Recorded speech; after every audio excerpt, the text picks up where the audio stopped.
उन आतंकियों को और इस हमले की साजिश रचने वालों को उनकी कल्पना से भी बड़ी सजा मिलेगी। 2014 से पहले के भारत को याद कीजिए उस दौर की सरकार को, उस समय के प्रधानमंत्री को, और याद कीजिए कि क्या कभी आपने डॉक्टर मनमोहन सिंह का ऐसा कोई बयान देखा जिसमें उन्होंने ऐसे गरजते हुए कहा हो कि आतंकियों को धरती के अंतिम छोर से भी हम ढूंढ लाएंगे और उन्हें सजा दिलाएंगे। ऐसा नहीं है कि 2014 से पहले आतंकी हमले नहीं होते थे, बल्कि बहुत ज्यादा और बहुत बड़े स्तर पर होते थे और देश के अंदर के सार्वजनिक स्थानों पर होते थे, लेकिन फिर भी कभी भी पाकिस्तान पर आतंकवाद को लेकर आक्रामकता के साथ हमला नहीं किया गया।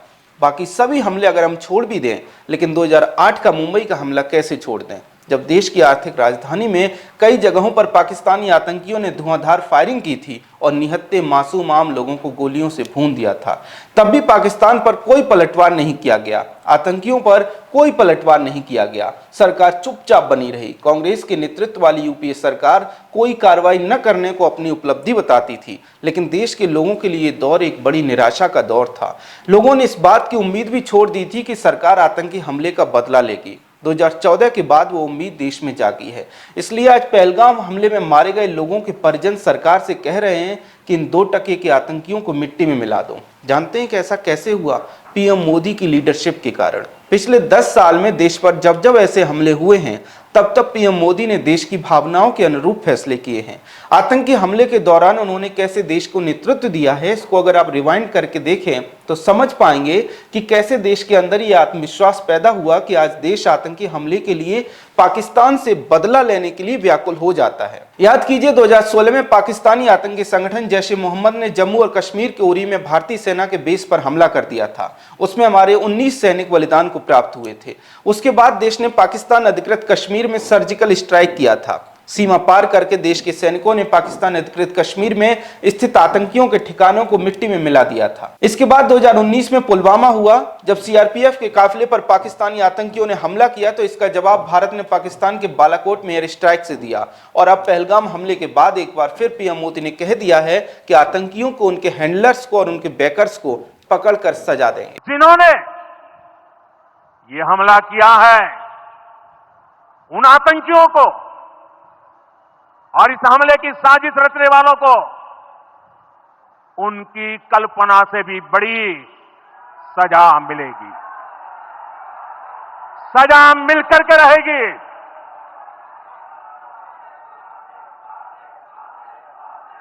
अब आतंकियों की बची खुची जमीन को भी मिट्टी में मिलाने का समय आ गया है।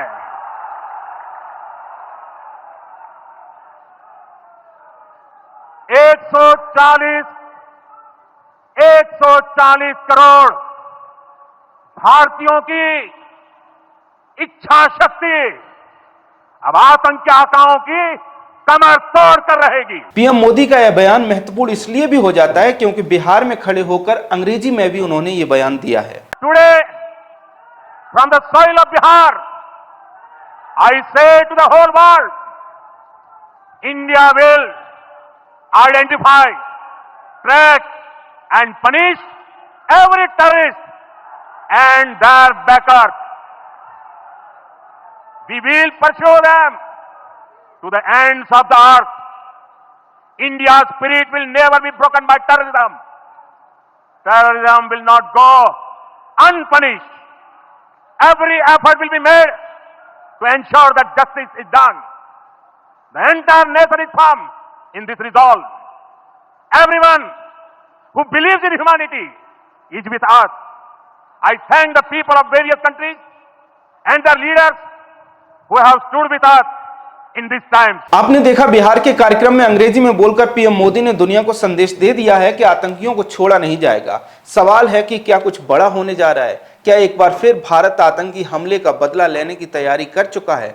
पीएम मोदी जिस आक्रामकता के साथ इस समय फैसले कर रहे हैं, यही वो बात है जिसने देश में आत्मविश्वास पैदा किया है। यही वो नेतृत्व है जिसकी प्रतीक्षा देश लंबे समय से कर रहा था। याद रखिए, पहलगांव में जब हमला हुआ तब पीएम मोदी सऊदी अरब की आधिकारिक यात्रा पर थे। अपनी यात्रा बीच में छोड़कर पीएम मोदी तुरंत भारत लौटे और लौटकर उन्होंने एयरपोर्ट पर ही विदेश मंत्री एस जयशंकर, एनएसए अजीत डोभाल समेत तमाम अधिकारियों के साथ मीटिंग की। इसके बाद सीसीएस की मीटिंग हुई और भारत ने पाकिस्तानी नागरिकों को देश से बाहर निकालने, बाघा अटारी बॉर्डर बंद करने, सिंधु जल समझौते को निलंबित करने समेत कई फैसले लिए। ऐसे में निश्चित तौर पर ऐसे समय में पीएम मोदी देश को जो नेतृत्व देते हैं उसकी तारीफ होनी चाहिए। पीएम मोदी ने कहा है कि आतंकियों को सजा मिलकर रहेगी। इस पर आपका क्या कहना है, कमेंट सेक्शन में हमें जरूर बताएं। अगर आपको हमारा कंटेंट पसंद आता है तो हमारे चैनल को फॉलो भी कर लें। जय हिंद।